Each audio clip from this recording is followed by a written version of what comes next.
టోటల్గా మనం ఈ కేసుల్ని మనం చూస్తున్నాం సేతుబాబు గారు. టోటల్గా మనం ఇన్ని కేసుల్ని దాదాపుగా ఈ రోజు వరకు వచ్చిన కేసుల్లో 426 కేసులు మనకి టోటల్గా మనకు కనిపిస్తున్నాయి దేశవ్యాప్తంగా. అంటే హెల్త్ డిపార్ట్మెంట్ ఇచ్చిన గణాంకాల ప్రకారం జనవరి నుంచి ఇప్పటి వరకు 426 కేసులు వచ్చినట్టుగా మనకు కనిపిస్తోంది. అంటే ఇందులో యాక్టివ్గా ఉండే కేసులు అనేది తెలియదు, కానీ జనవరి నుంచి నమోదైన కేసులు మాత్రం కనిపిస్తున్నాయి. ఇప్పటికి ఒక మరణం జరిగినట్టు కూడా హెల్త్ డిపార్ట్మెంట్ ప్రకటించింది.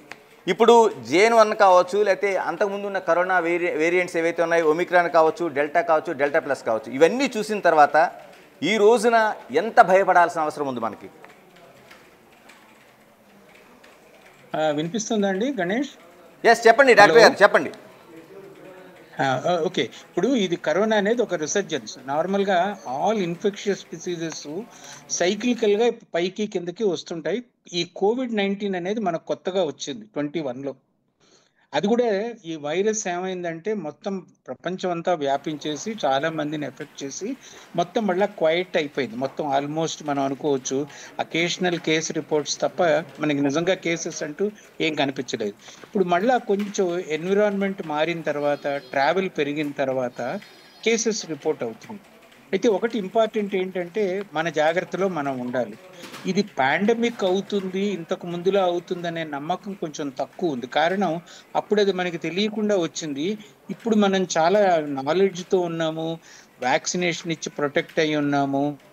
అయితే కూడా ఇప్పుడు వచ్చిన ఈ పరిస్థితిలో ఎక్కడికి మనం ఎక్కువ టైం ఇంట్లో స్పెండ్ చేసి ఈ క్రౌడింగ్ ప్లేసెస్కి వెళ్లకుండా ఉండడం ఒకటి ఇంపార్టెంట్. 2, మాస్క్ పెట్టుకోవటం చాలా ఇంపార్టెంట్. 3, హ్యాండ్ హైజీన్ అనేది చాలా important.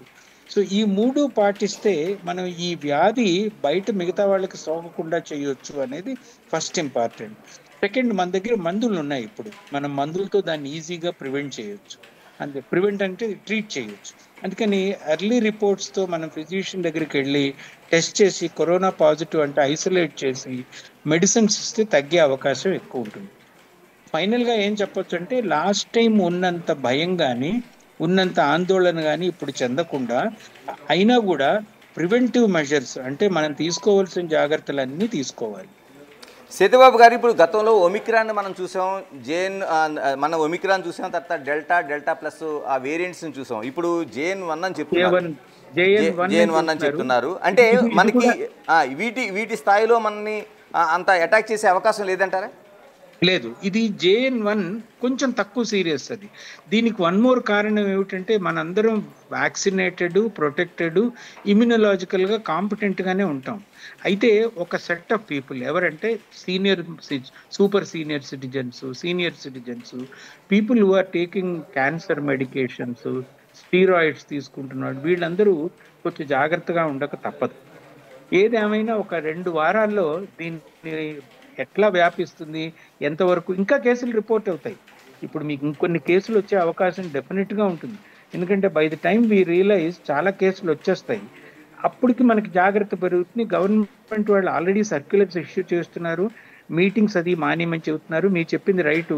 Andhra Pradesh government is the first government which issued a circular. Maharashtra government started circular.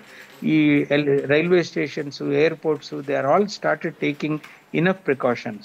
I think that is the best way to go forward అండి. ఎస్, సేతుబాబు గారు మీరు చెప్తున్నట్టు ఆంధ్రప్రదేశ్ ప్రభుత్వం ఇచ్చిన సర్క్యులర్ని మనం చూస్తున్నాం. ఎందుకంటే director of public health and family welfare department దాదాపు ఒక 9 సూచనలతో చేసింది. అంటే పబ్లిక్ గ్యాదరింగ్ ఉండాల్సిన అవసరం లేదు, చాలా జాగ్రత్తలు తీసుకోవాలి. తర్వాత మనకి రైల్వే స్టేషన్స్, బస్ స్టేషన్స్, తర్వాత గర్భిణీలు, తర్వాత వృద్ధులు ఇలా బయటికి రాకుండా ఉండాలి. మనకి ఏదైతే ఒక ఫ్లూ లక్షణాలు అంటే ఒళ్ళు నొప్పులు ఇలా ఏవైతే ఉన్నాయో ఇవన్నింటినీ కూడా మళ్ళీ ఏదైతే కరోనాలో చేసిన ప్రికాషన్స్ కానీ లేకపోతే హెచ్చరికలు కానీ ఏమున్నాయో అవన్నీ కూడా ఇప్పుడు చేసింది. అంటే దీన్ని ఎలా చూడాల్సిన అవసరం ఉంది? అంటే మరింత ఎక్కువగా మన పైన ఈ కరోనా కేసులు నమోదయ్యే అవకాశం ఉందని చూడాల్సిన అవసరం ఉందా? వస్తాయి. కరోనా ఎప్పుడు ప్రతి ఇన్ఫెక్షన్ ఏమిటంటే ఒక్కసారి రాగానే ఒక వేవ్లో వచ్చేస్తాయి. That's called corona wave also. ఇప్పుడు ఈ వేవ్లో వచ్చేసి ఇంకొంతమందిని అందరినీ ఎఫెక్ట్ చేసేటప్పటికి మనం నిజంగా అలర్ట్ అవుతాం. అలర్ట్ అయ్యి మళ్ళీ వ్యాక్సిన్ అనేది మళ్ళీ సబ్జెక్ట్ ఆఫ్ కాంట్రవర్సీ బయలుదేరుతుంది. మీరు ఇంతకుముందు వ్యాక్సిన్ తీసుకుంటే తీసుకోక్కర్లేదు, ఇప్పుడు ఒకవేళ మీరు ఇంతకుముందు వ్యాక్సిన్ తీసుకోకపోతే ఇప్పుడు తీసుకోవాలి అనే ఇష్యూస్ అన్నీ ఇప్పుడు మెడికల్ సర్కిల్స్లో డిస్కషన్ మొదలైంది.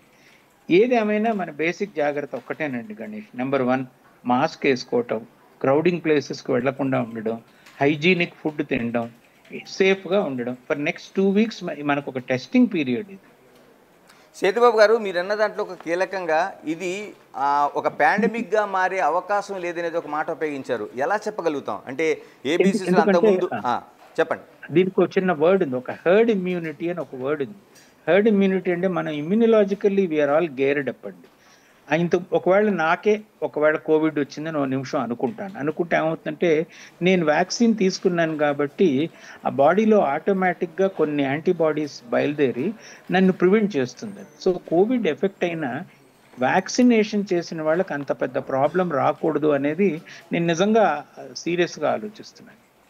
అంటే మీరు చెప్తున్నట్లు ఇప్పుడు నిజంగా మనం తీసుకున్న వ్యాక్సినేషన్ ఏదైతే ఉందో వ్యాక్సినేషన్ నిజంగా అంత పనిచేస్తుందండి. బూస్టర్ డోసేజ్లు కూడా మనం తీసుకున్నాం, అవి నిజంగా పనిచేస్తున్నాయా లేకపోతే వాటి సైడ్ ఎఫెక్ట్స్ ఉన్నాయా?